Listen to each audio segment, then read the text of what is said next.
Matapos makauwi nila Kim kanina galing sa Balesin Island, ay nakaabot naman ito sa birthday celebration ng kanyang pamangkin, kung saan ay inenjoy din naman nito ang pagiging tita at paglilibot kasama ang mga ito.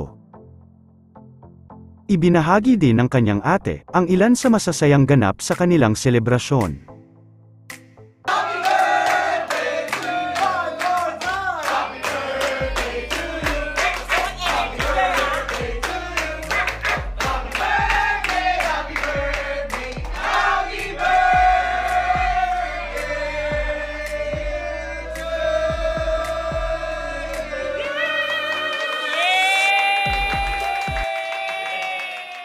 Samantala, salami naman kahapon ng ina ng partner ni Mr. Jong Hilario, ay naghandog ito ng awiting, maging ang anak nito na si Serena ay nagpasaya at umawit din kahapon, nauna naman na naghandog ng awitin si Sir Ogie Alcacid noong isang araw, habang si Ryan Bang naman ay nagpadala ng mga bulaklak.